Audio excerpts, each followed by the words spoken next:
What happens when America's favorite daily paranormal podcast host is attacked by a laser-wielding madman? And then we take a look at the bizarre story of a young girl who wanted nothing more than to get a sip of ice-cold milk. However, whenever she tried to get it out of the refrigerator, a demon from beyond reality was waiting inside the fridge, waiting for her call. Today on Dead Rabbit Radio.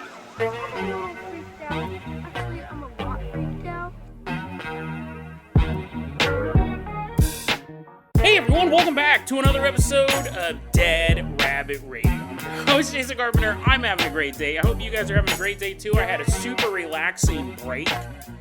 Just coming back from a 2-week break. This is the beginning of season 26. Fantastic. I'm so glad I had a very relaxing break, like I said. Did nothing really but play Project Zomboid and watch movies and YouTube videos. I watched police interrogation videos on YouTube. Not the most relaxing thing. But yeah, it's relaxing to me. But someone who's never been inside a police interrogation room, someone who, much like Steven Seagal, is above the law, walking into Dead Rabbit Radio Command, is our newest Patreon supporter. Everyone get on your feet and give it up for Liam. Woohoo, yeah, yeah, he's all walking on in, all cool. Like Steven Seagal, he's doing karate moves as he's walking in. Liam, you're going to be our captain, our pilot this episode. If you guys can't support the show financially, if you guys don't know any karate moves, that's fine too. It really is. Just help spread the word about Dead Rabbit Radio. That helps out so much. Tell your friends, tell your family, tell everyone you know. Dead Rabbit Radio is your favorite paranormal show. Liam actually signed up for the Patreon like right after I recorded the episode, the last episode of season 25.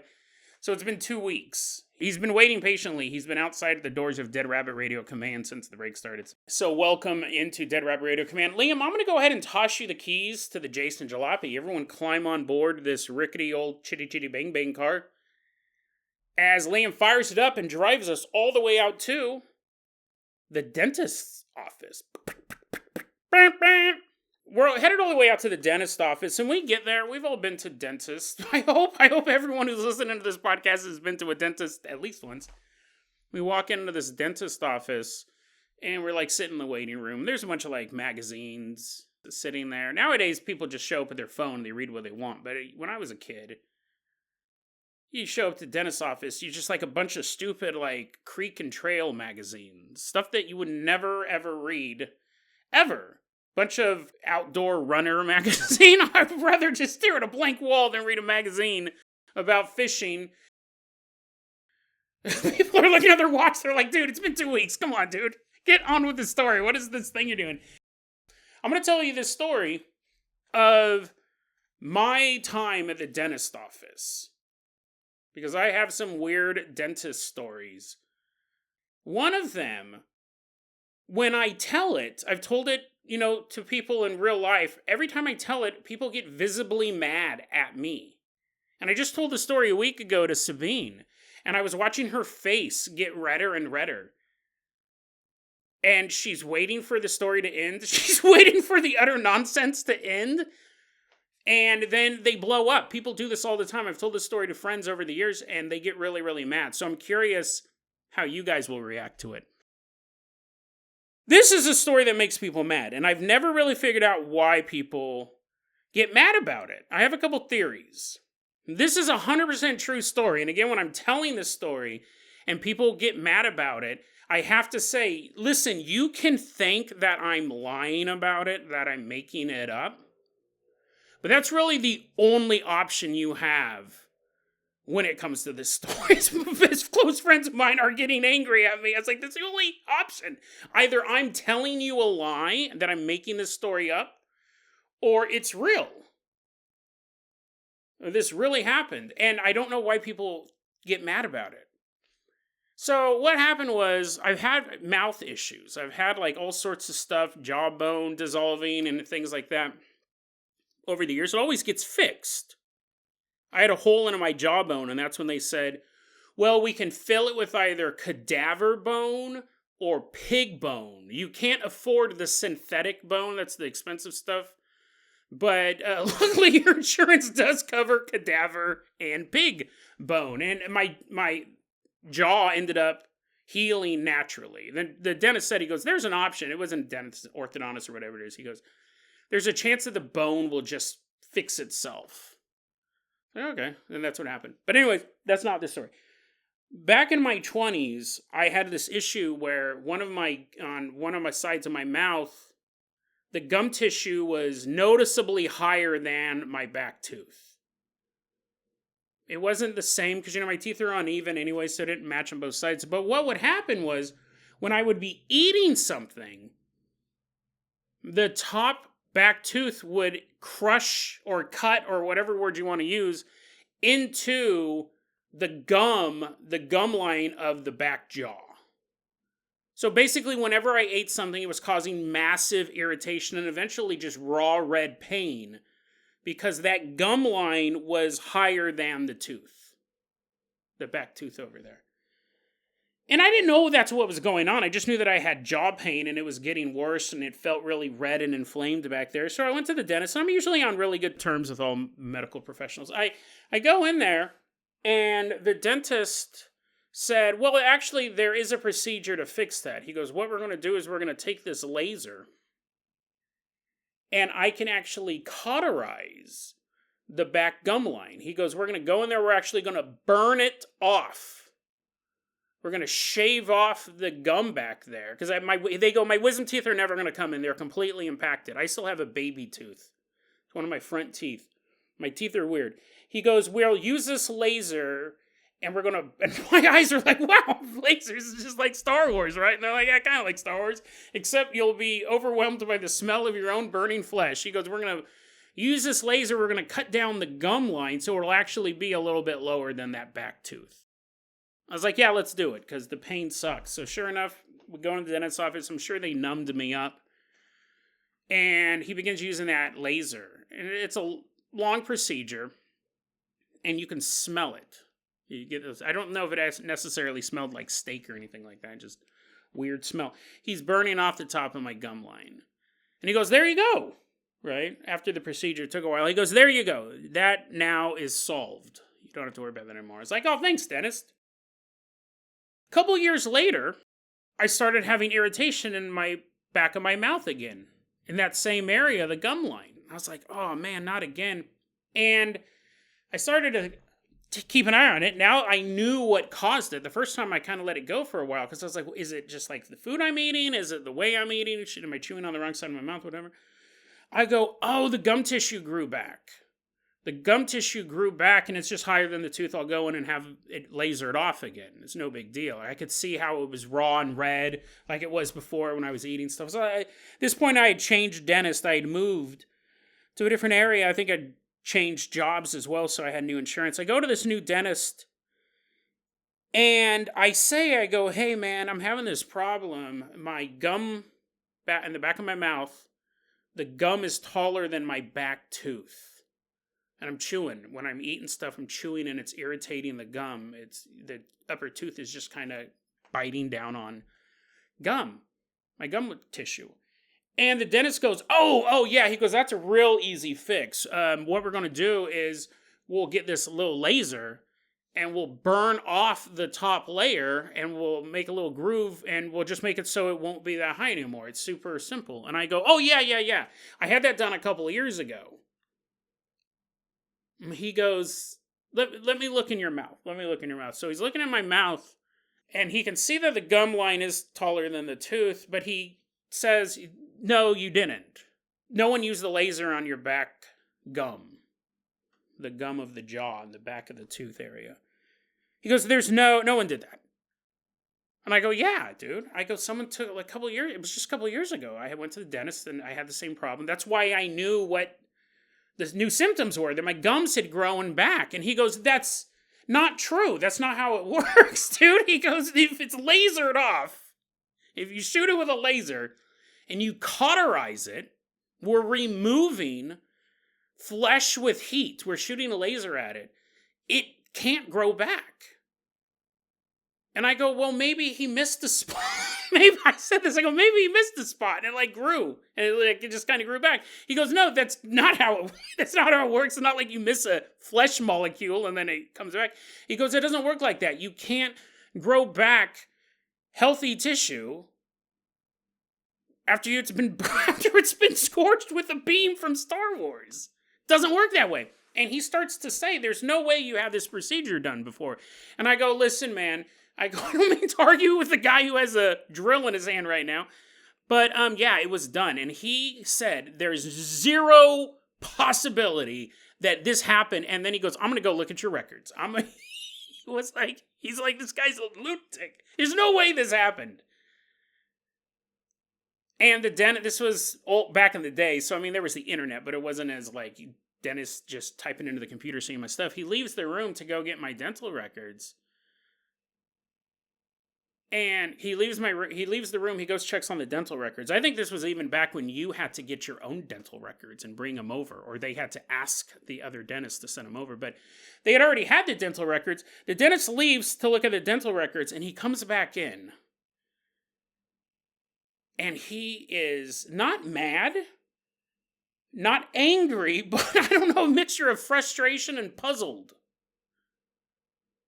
Because he said, you did not have this procedure before. I am looking in your mouth, and you did not have this procedure before. However, your medical records said that you did. And I go, he did it. He used the laser. I could smell it. And then it's like, okay, let's just stop talking about it. I'm going to do it again. Because, I mean, do it for the first time. He just was like, there's no way that a human mouth can do that. So we made it a follow-up appointment to get the laser thing done, and they went in, and it was the exact same procedure I had done before. And they lasered it down, and he's like, there. Now he knows for sure that I had the procedure. I knew that this was the second time I had it. My medical records showed that I had had it done.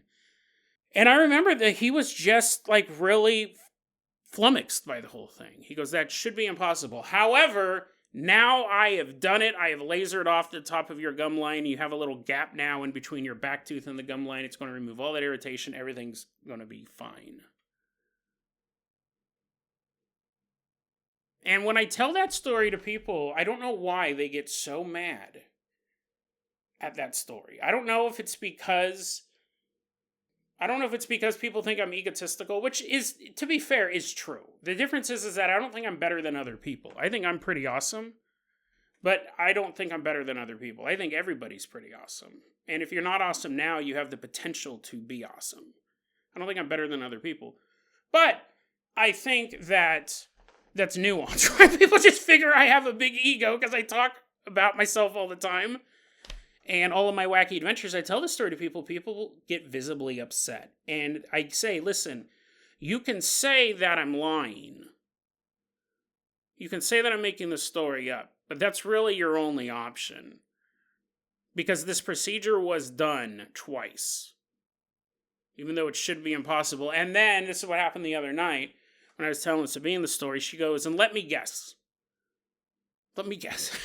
She was visibly mad. I don't know why this story makes people mad. It pisses everybody off when I tell them. Maybe not on the podcast. I'm curious to hear what you guys think.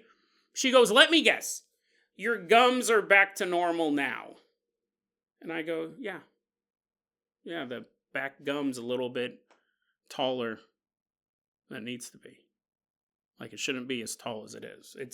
It re-healed twice now after the laser surgery. So I hope that story was entertaining. You're like, oh, it's mildly entertaining, Jason. Is that how you're starting off season 26? I almost feel like the story, because here's the thing, I've only told the story in person before. And I've watched, the first couple times I told it and people got mad at me because of the story, I couldn't really understand why. And when I was telling Sabine about it, I started telling the story and then I chuckled to myself and I said, this story always makes people mad. And then as I was telling it to her, her face was getting red. She was getting frustrated. I don't know if it's because the story implies that I'm special, that I have laser-resistant powers. I don't know. I almost wonder if it's a mimetic hazard. if it's a cognito hazard, if the story itself elicits rage. So I'm super curious to what you guys think about that story. About that story. I really am curious. Did it make you mad? If all you guys are like, oh no, that was kind of just it was a boring story, Jason, it wasn't exciting, but it didn't make me mad. I'm curious. If I get a bunch of emails and stuff saying, hey, yeah, that story is actually mildly infuriating, it kind of makes you sound like you're saying you're better than other people. Well, I don't say that. I may be better against lasers. I will say this, too. I talked about this before on the show. My medical records show that I had a heart attack as a baby. Like, right when I was born, they had to resuscitate me. And I had a doctor, I was looking through my medical records, and I go, what is this? And he goes, oh, that means you had a heart attack in the delivery room. And they had to revive you. And I was like, what? And I asked my mom, and she goes, that's not true. She goes, you did not have a heart attack as a baby, and they had to revive you. And I go, maybe they didn't tell you. She goes, I'm pretty sure the doctor would have told me that my baby died and came back to life. I'm pretty sure that would have told me. I also have this other weird thing, and then we'll get on with the truly interesting paranormal story. And I don't know if this is normal. I have all sorts of weird stuff when I was a kid. I was born in 1976, but my mom says this is normal. This is the way they used to do things. So some of you guys, a lot of you guys are smarter than I am.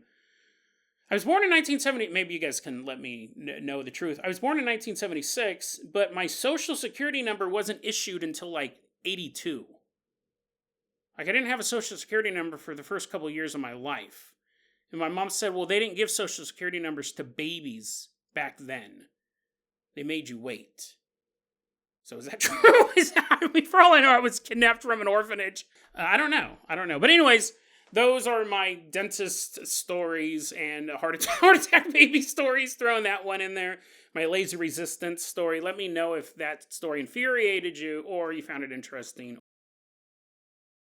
Liam, let's go ahead and toss you the keys to the world famous Carpenter Copter. We are leaving behind the dentist office. Fly us all the way out to England.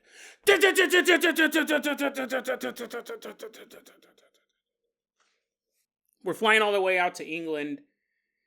Recently, I was on the X board, and there was this really cool thread where the question was, what are some rumors that you grew up with that aren't posted online? That's kind of a cool setup, right? You get a lot of these local rumors, these old urban legends from around the world. We'll take a look at some of these, and then we're going to fixate on one of them, the one that is truly the creepiest one. Some of them that were posted was, and again, like these are very evocative.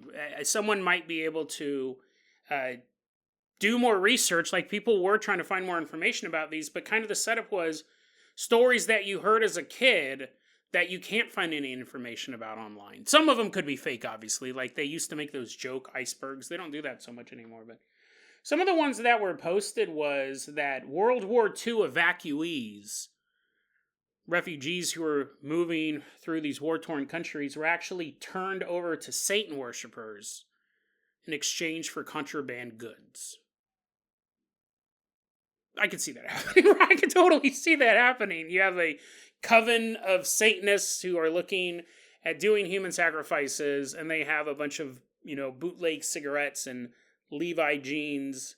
Creepy, right? To think that you're leaving a war-torn country hoping for a better life, or just a life just to still be alive. You're fleeing Poland, and then you get wrapped up with this group that says, hey, we'll help you get out of this country, and the next thing you know, you're being sold to a Satanist, and they're cutting at your organs while you're still alive. That'd be like, it could have been this bomb could have dropped on me. I would have preferred that.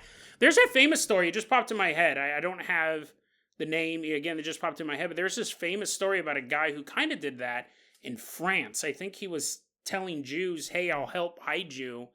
And he would hide them and murder them and steal all their stuff. And it's a pretty famous story. I'll put that in the show notes. So, I mean, I could see something like that happening. Another thing that was posted was the Martin Bauer 30-minute UFO, aka the trash bag alien, was real. Or a recreation of a real image airbrushed for newspaper publication. Now, what's interesting, there's a lot of information there, right? People started looking this up. Martin Bauer is actually a special effects artist. He's worked in a lot of Hollywood movies. There's a YouTube video of him using garbage bags to kind of plot out the movement of the alien queen for Aliens. It's clearly not a real alien, right? It's shot in broad daylight. They're trying to make the movement look right for the queen before they commit to building this giant suit. No one else could find any information on that. The Martin Bauer 30-minute UFO, aka the trash bag alien, was actually a real alien. The reason why I bring this one up, the reason why it's so memorable, is because that is 100% something that the government would do.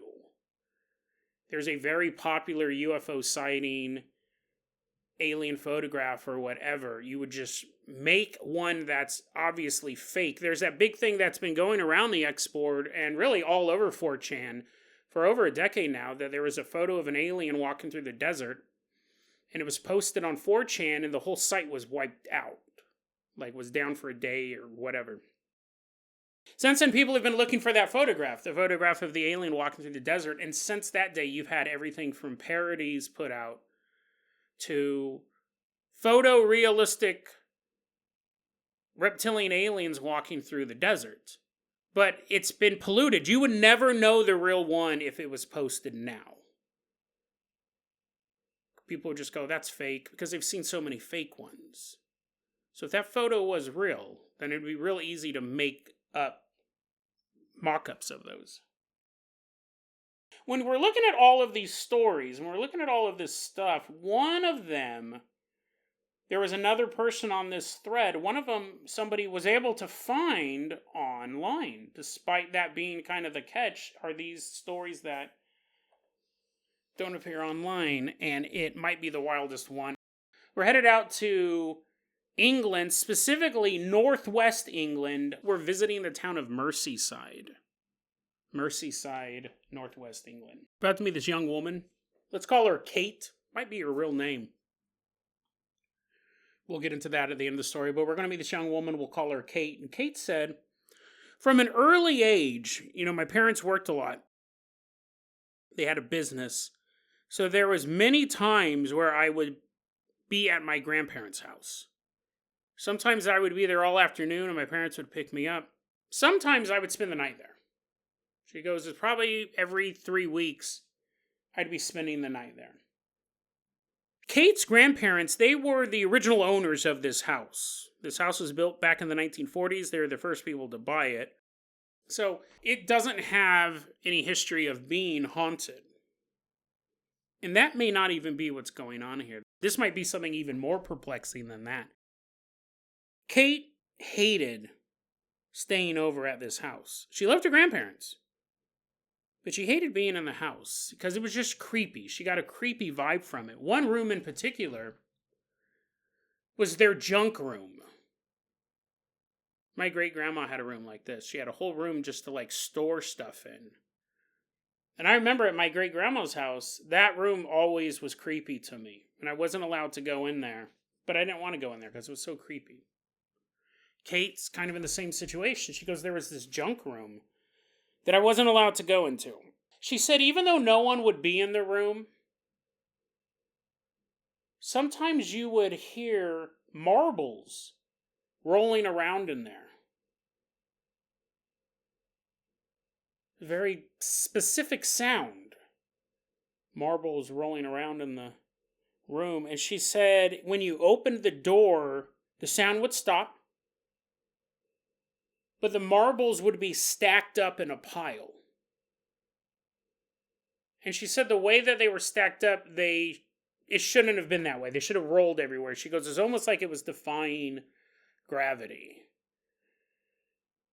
Now, what's interesting is she said she was not allowed in that room. I don't know if her grandparents had told her that the marbles were doing that. They're like, hey, little kid, spending the night with grandma and grandpa. Let me tell you about this creepy thing in this room.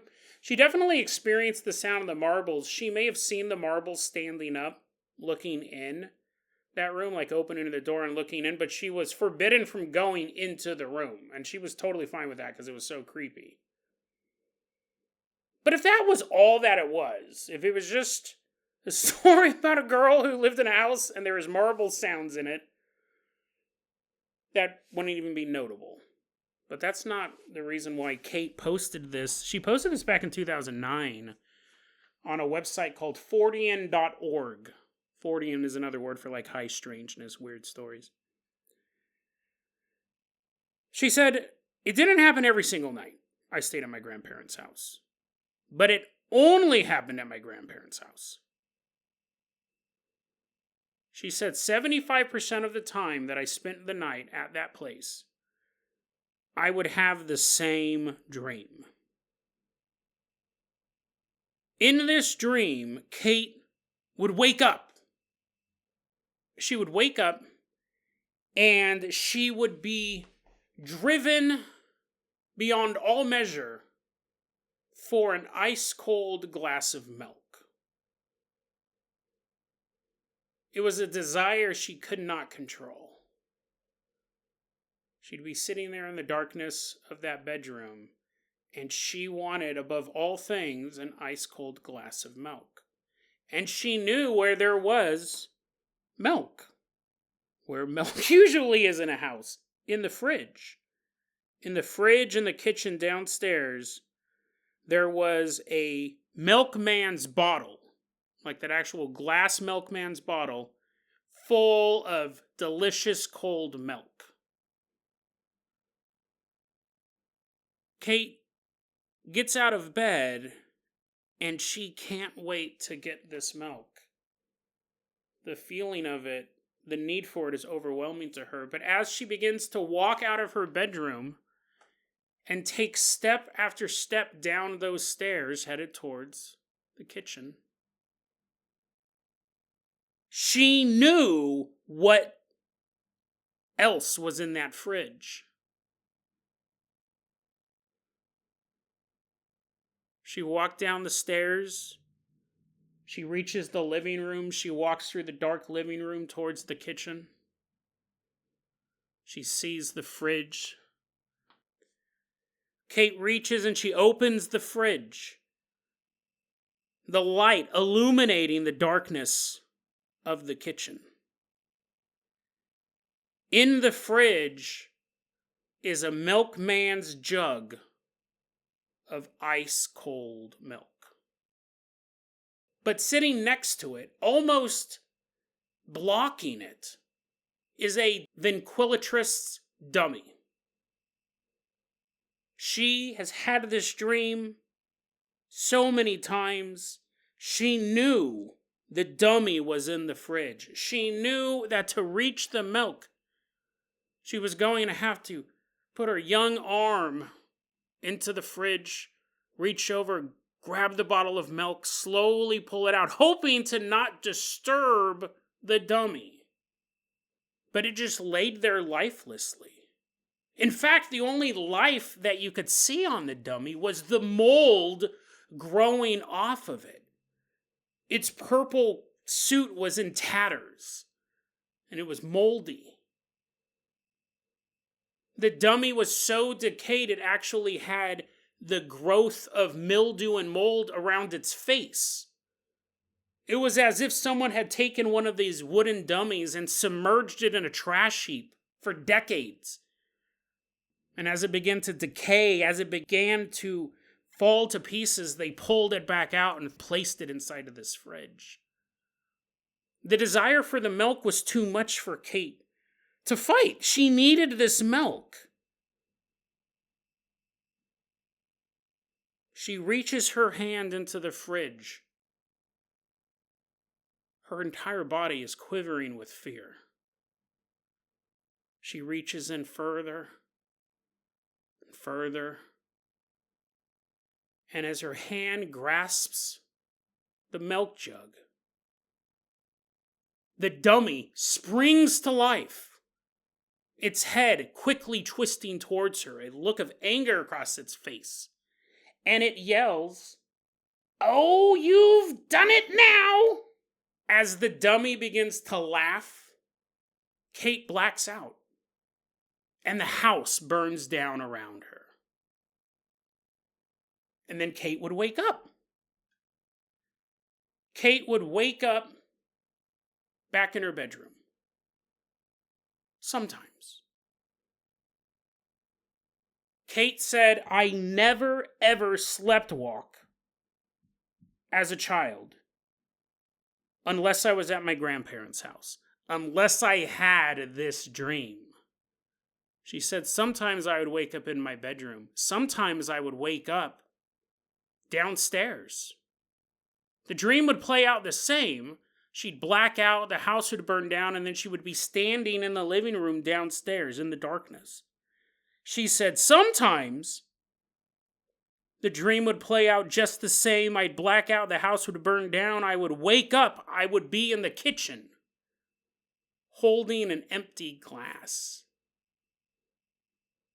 Kate said she hated staying here. And she didn't have the dream every single time. But 75% of the time she was over there, she would have this dream of this dummy. Oh, you've done it now, it would yell. And then she would black out and the house would burn down. She goes, a couple years later, she grew up in this situation, right? She goes, years later, my grandfather passed away. And about 6 years after he died, my grandma decided to move closer to where we lived. After Grandma moved to the new house, Kate, still young, still living with her parents, is sleeping in her bedroom at her house. And for the very first time, she has that same dream outside of her grandparents' house. The exact same dream, except for one detail. She wakes up, desires the milk. She walks through the darkness of her grandparents' house. She reaches the kitchen. She opens the fridge. She sees the milk. She sees the dummy. No matter how careful she is, she disturbs the dummy. He wakes up. Oh, you've done it now! But this time when she had the dream, when she blacked out, her grandparents' house caught on fire and burned down. And the dummy itself, sitting in the fridge, burned up with the rest of the house. She never had that dream again. That was the first time she ever had that dream outside of her grandparents' house. That was the last time she ever had that dream. Going back to that X-board post, remember they were saying, what are some local legends or legends that you've heard that you can't find online? One of the ones that the original poster put, he said about the World War II people being sacrificed to Satanists. He said about the trash bag alien. Another one was, dreaming of a ventriloquist dummy means your house will burn down. And this is one thing I love about the X community, right? Someone else, we were all Googling this stuff. We're all trying to figure out if there was anything else to these. Someone goes, oh my God, I found something. That's how I found this link. Someone posted this on the X board. Someone found this because they were Googling, does dreaming of a ventriloquist dummy cause your house to burn down? Now, you go, Jason, that's an interesting story, right? Reoccurring dreams, there could be something behind that. It's definitely creepy. It has a dummy in it. We're not done yet. We're not done with the story yet, so strap in. Years after that, years after the last time Kate had this dream, she's sitting there in the living room watching television with her mother. And an advertisement comes on TV, and in the advertisement is a ventriloquist dummy. But this commercial comes on, and Kate's sitting there with her mother, and her mother goes, oh, you've done it now! Kate freezes. She has to take a moment. She turns to her mother and says, Why did you say that? And the mom goes, well, nothing, nothing. And the mom goes, oh, it's nothing. This is going to sound really funny. When I was a kid, I used to have this dream.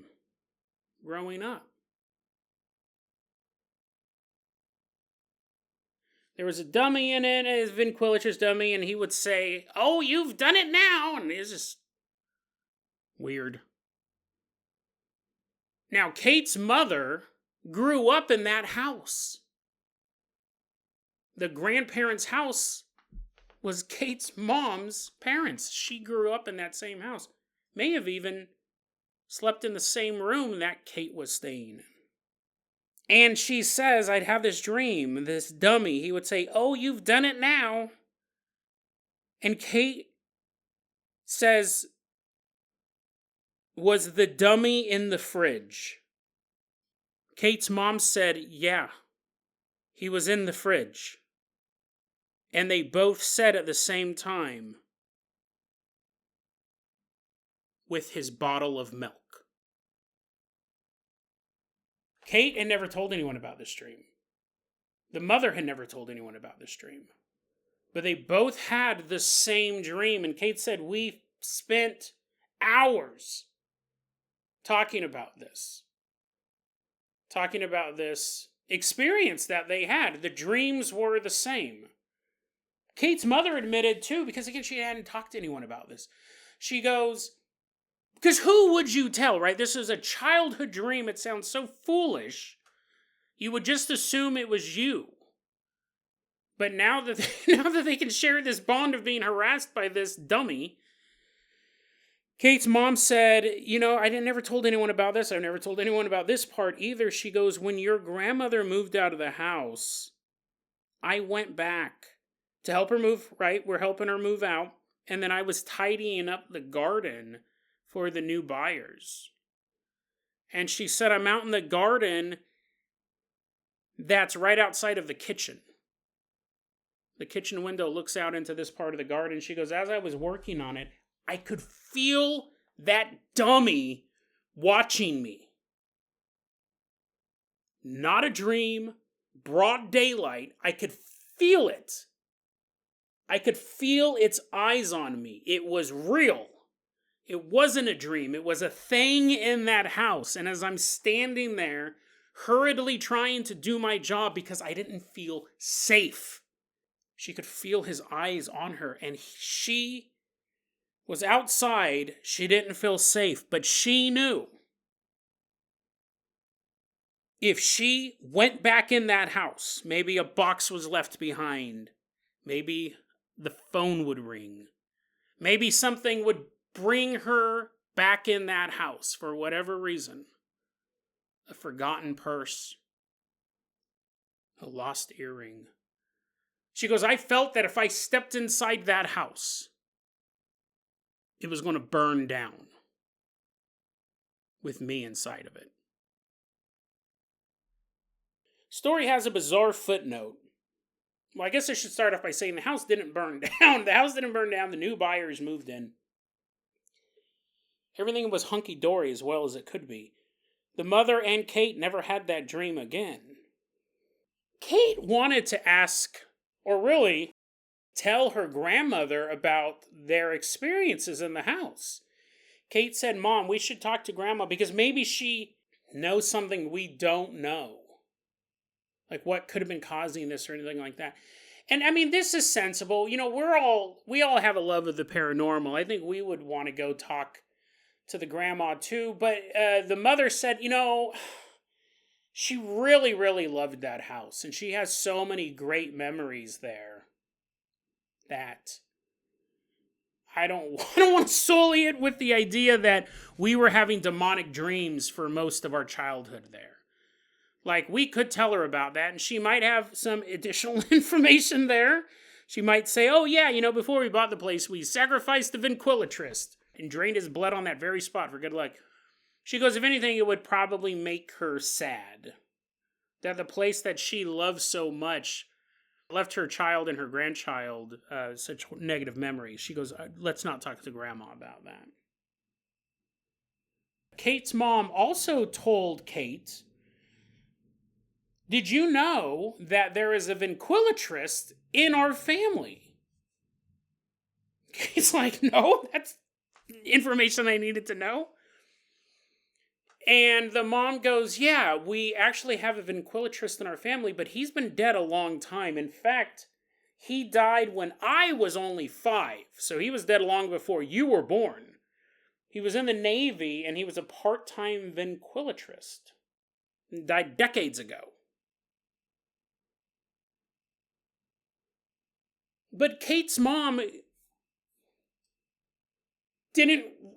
It's funny because you go, obviously, Jason, that has something to do with it. I think it probably has something to do with it. That's all the information that Kate and Kate's mom had that they did in their family. So the grandmother's brother, right? The grandma and grandpa living in this house, her brother was a part-time ventriloquist who died decades ago. That could be the source of it. But then the question becomes the source of what? I mean, this is one of those stories really where you sit back and go, what is it? It's not necessarily a ghost in any... When you start off with the marbles, right, you think ghosts. Poltergeist activity, something like that. The reoccurring dream, the ventriloquist dummy, which is just a terrifying image in and of itself. But the fact that it's so decayed... Like Kate said, it was like that it had been in the trash for a long time and then someone pulled it out and put it in the fridge. Here's the thing. I'm sure a lot of ventriloquist dummies ended up in the trash at some point. There probably are a lot of trash heaps out there with these handmade dolls or puppets, whatever term you want to use. I don't think most of them are magical. Most of them are probably just inanimate blocks of wood. But what was this one? Was it related to the uncle? Was it some other entity, some other creature that existed in this area that for whatever reason took the form of the dummy? And it's funny because you sit back and you go, I understand why Kate and the mom decided not to talk to the grandmother, but the grandma probably could, given him some extra information. Like, oh yeah, my brother was a weirdo, was a super weirdo. He was a part-time ventriloquist, but he was a full-time psychopath. Maybe he did these crazy things. Maybe we don't even know how he died. Maybe he died in a ventriloquist dummy-related way. It's interesting because, so Kate posted this on the Fortean.org and she was answering questions. That's why we have information. She posted it online. I don't know if I said this yet. She posted it online underneath the name Kate Adamson 86. That's how we knew the address. That's how we got some of this detail because she started answering follow-up questions. But if they had talked to the grandma, they could have found out more about the uncle. They could have found if he was up to some weird sort of supernatural thing, how he died. Did he have a dummy on him when he died? What happened to his dummy? Was it a part-time ventriloquist? Was it just a hobby, or did he really love it? It was a passion. He was trying to make it work, and at one point, the uncle had to give it up and toss his dummy in the trash and get a quote-unquote real job, and the dummy's back for revenge. If the uncle's already dead, could it possibly just be wanting to torment his family? How is it related to the house burning down? I mean, obviously, when we think about flames and the paranormal, it's often a hellish or a satanic or a devil-like energy. Fire can also be seen as purification. It can actually be a good thing in the end. It destroys the old and the decrepit. Only the new, the strong, the pure survive. I don't think that was the case with this dummy. I think he was just a pyromaniac. It's a terrifying story. Shared dreams, I always find so unusual. We've covered a lot of them on this show. This one kind of takes the cake. A lot of times the shared dreams happen, two people are sharing the same bed, they'll have the same dream. Or two people are sharing the same house, living together, they'll have the same dream. When dreams happen decades apart, it's even more perplexing. And even when you can look at the similarities, they were happening in the same house. The dream was the same, but what does any of it mean? Even in dream life, when you just think of it as a dream, it's just a creepy dream. Once you realize two people had the dreams throughout their childhoods, it means that this was being directed by some sort of force. But what was its goal? Was it just to strike terror into the hearts of these young girls? Did it actually want to burn down that house and everybody in it? if it did, it didn't do that. The house still stands, at least up until 2009, because Kelly was talking about going back to the house. Oh, and let's wrap it up like this. Because I thought this was a very, very disturbing way. I mean, again, let's look at it this way. So in 2009, she says the house is still there. She thinks about driving out there and, taking a look at the house. She did spend a lot of time there with her grandparents. It wasn't all dummy related. She was talking about the marbles, though. And she said, I don't even really know how to process this. It's so creepy. I don't know why someone would say this. She was talking about the junk room, and she posted, quote, I often think about that room because I imagine my granddad is in there now, peering through the cracks in the floorboards, catching the marbles that are dropping to earth. That's terrifying. That's terrifying. Why would you pick the most creepy imagery to think that your grandpa was doing that? That he's basically trapped in that basement trying to prevent the sounds of the marbles rolling around. What's the term? Sisyphean task, if ever there was one. These marbles manifesting out of thin air and the grandpa trapped underneath the floorboards trying to stop the chaos. Why would you think of your grandpa like that? That's what I don't understand. I read that and I was like, that's horrifying. A ghost trapped underneath the floorboards of this house, the floorboards of this junk room. Why would that thought pop in anybody's head? It's terrifying and tragic. It's creepy. And I wonder if this is what happens after you've had a childhood of being tormented by a demonic ventriloquist dummy. Like, that thought pops in her head, and it's kind of a cheerful thought. Oh, Pop's still around. He's still in that house, I bet. But she stated it in such a horrific way. You walk into that junk room and look down, you might see an old, wizened eye looking up at you. The pleading glance of an old man trapped underneath the floorboards. Why would you say that? Why would you want that? I often think about that room because I imagine my granddad is in there now, peering through the cracks in the floorboards. I think often when we research the paranormal, we forget the psychological toll it can take on the people experiencing it. Especially those who experience it at such a young age, and it continues on for years and years. And this might be a clue as to what that toll may be. It basically distorts your idea of what a happy ending could be. Growing up in a home full of paranormal turmoil, you may think such a depressing thought, and that just seems normal to you. Whereas to anyone else, that sounds just incredibly sad. And that's the way she sees the world. That's the way Kate sees her grandpa. Just somebody else who's trapped there in that home because it became so normalized for her. Or maybe her grandpa is trapped down there and she just has this feeling that he's down there.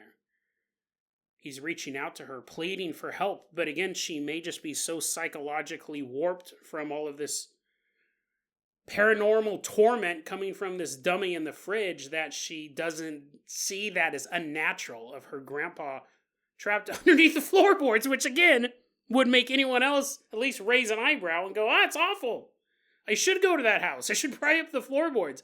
I need to save grandpa. But she was like, oh yeah, I think about him from time to time, trapped under there. So the next time you wake up in the middle of the night, thirsty for a nice cold glass of milk, stay in bed. Don't get up and begin walking through your house. Ignore the hunger pains. Ignore how much you really want that delicious milk to coat your throat.